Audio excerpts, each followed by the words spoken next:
जो बीजेपी को वोट देगा वो किसानों का सबसे बड़ा दुश्मन होगा। लड़ाई जीत चुके हैं, 1-2 दिन में घर वापसी होगी। नमस्कार, मैं आपके साथ एमडी नासिर और आप देख रहे हैं एनटीवी इंडिया। इस वक्त मैं गाजीपुर बॉर्डर पे मौजूद हूं। हमारे साथ हरिंदर ताऊ मौजूद है। संघर्ष करने के बाद आखिरकार आज सरकार ने हार मान ली है और किसानों की पूरी मांग को मान ली है। हमारे साथ हरिंदर ताऊ है, हम इनसे जानते हैं। सबसे पहले कितना खुशी हो रहा है आज के दिन जब लंबे संघर्ष के बाद ये? ना खुशी है ना गम है। हाँ, किसान जीता है, सरकार पीछे हटी है और जो संघर्ष चल रहा था आज वो संघर्ष विराम हुआ है। बिल्कुल, ये 1 साल 14 दिन तक संघर्ष चला है। इस दौरान बहुत कुछ हुए, आप लोग के ऊपर बहुत लांछन लगाए गए। कैसे देखते हैं उन सब चीज़ों को? सब याद रहेगा, सबको याद रखेंगे, सब कुछ याद रहेगा और हमेशा याद रहेगा।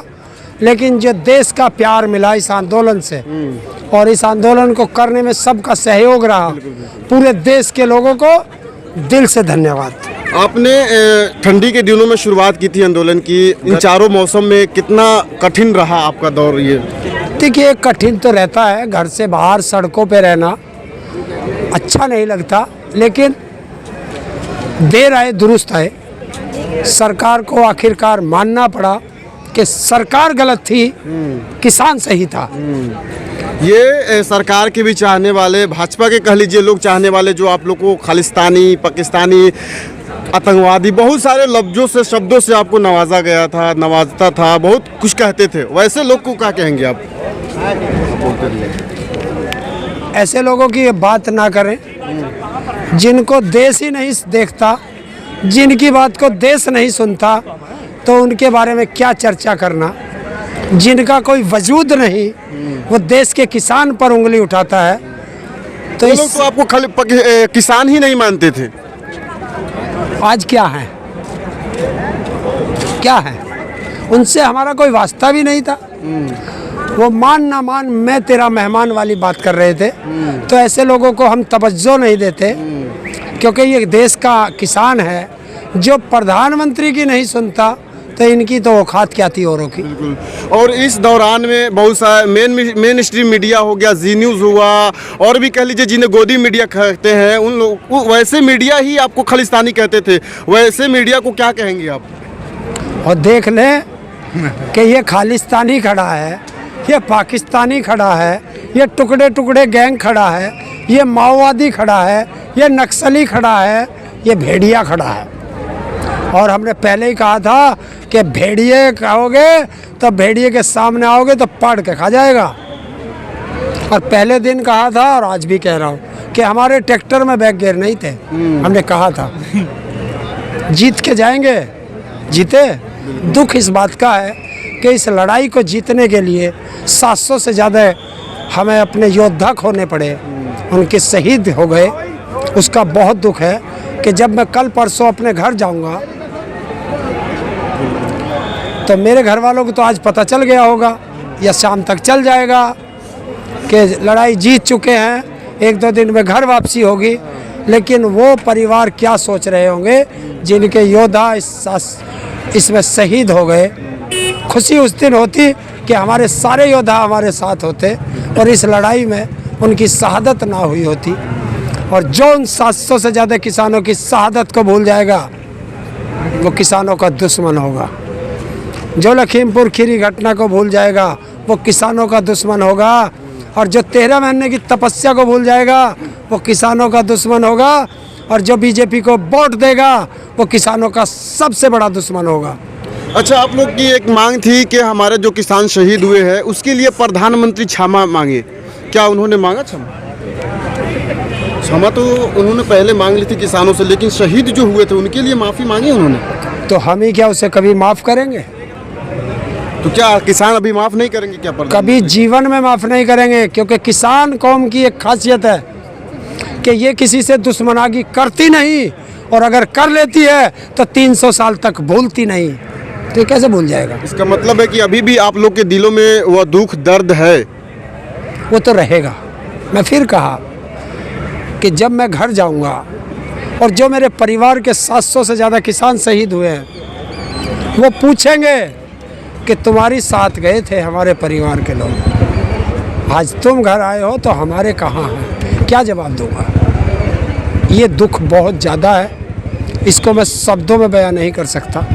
क्या प्रधानमंत्री को उन किसान जो शहीद हुए उनके परिवार वालों से माफ़ी मांगना चाहिए? ये तो उसी दिन मांगना चाहिए था, उसने माफ़ी नहीं मांगी। ये तानाशाह रवैया दिखाया है, और जो राजा जनता के साथ तानाशाह रवैया करता है वो राजा सबसे नालायक और बेकार राजा होता है। लेकिन बीजेपी के चाहने वाले बहुत से लोग कहते हैं कि ना, प्रधानमंत्री तो बहुत दयालु है, उन्होंने देश हित में किसानों की बात मान ली है, आप फिर उनको क्रूर बता रहे हैं। देखिए, चाटुकारिता कोई करे, मुझे इससे मतलब नहीं। ना मैंने कभी किसी की चाटुकारिता की है, ना मैं करूँगा। सच को सच कहता हूँ, और सच कहना अगर गुनाह है तो ये जब तक जीऊँगा ये गुनाह करता रहूँगा। एक खुलासा कर देता हूँ कि मैंने एक मन्नत मांगी थी इस आंदोलन में अपने आप से, कि आज वो खुलासा कर रहा हूँ कि जब ये आंदोलन हम जीतेंगे उसके 1 महीने बाद, वो एक हफ्ता बाद, उसके 1 हफ्ता बाद मैं यहाँ से इंदिरापुरम गुरुद्वारे में मत्था टेक करके फिर गुरुद्वारा बंगला साहिब मत्था टेकूँगा, और बाई रोड सोनीपत, पानीपत, करनाल होते हुए मैं गुरुद्वारा अमृतसर में मत्था टेकने जाऊँगा।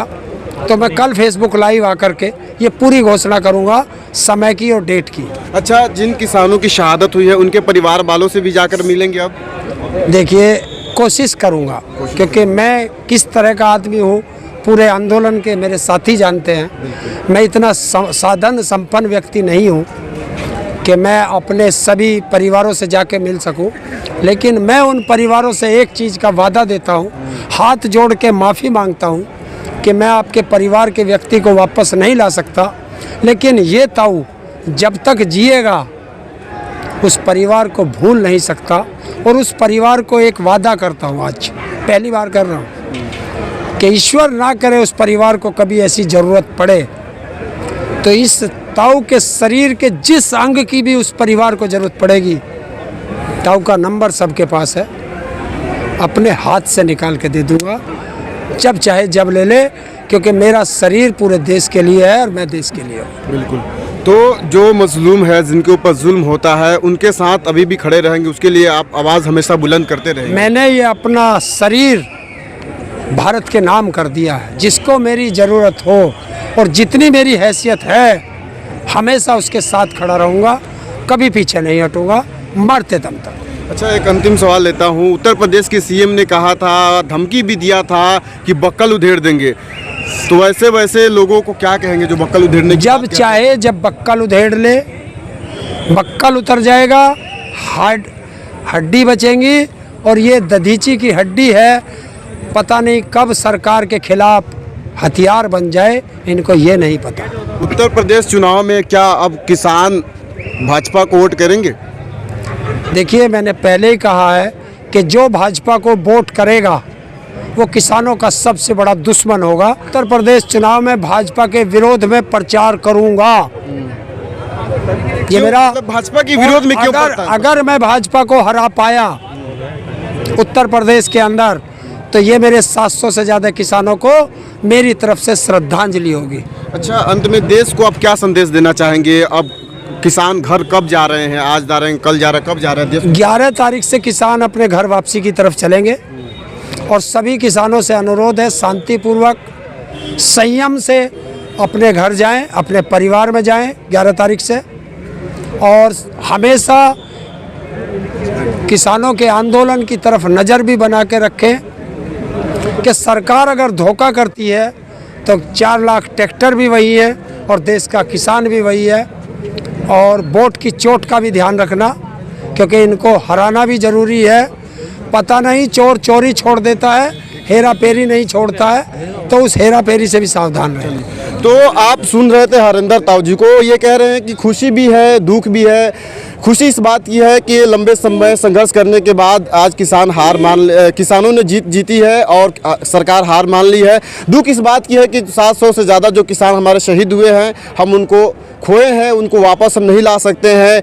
और भी हमने इनसे सवाल किया कि उत्तर प्रदेश चुनाव में क्या होगा, तो वो कह रहे हैं कि किसान का मतलब कि किसान जो विरोधी होगा, जो भाजपा को वोट करेगा। तो ऐसे ऐसे किसान अभी भी दुख लिए हैं अपने दिलों में। ये सच बात है कि जो किसान शहीद हुए हैं उनको दोबारा नहीं लाया जा सकता है। तो ये बात हुई हरिंदर ताऊ से। अब देखना दिलचस्प होगा कि उत्तर प्रदेश में जो चुनाव होंगे क्या होगा। उत्तर प्रदेश में क्या फिर से भारतीय जनता पार्टी को किसान वोट करेंगे या भारतीय जनता पार्टी की बुरी तरीके से हार होगी, ये सब देखने को आगे मिलेगा। फिर मिलेगा वीडियो में। शुक्रिया।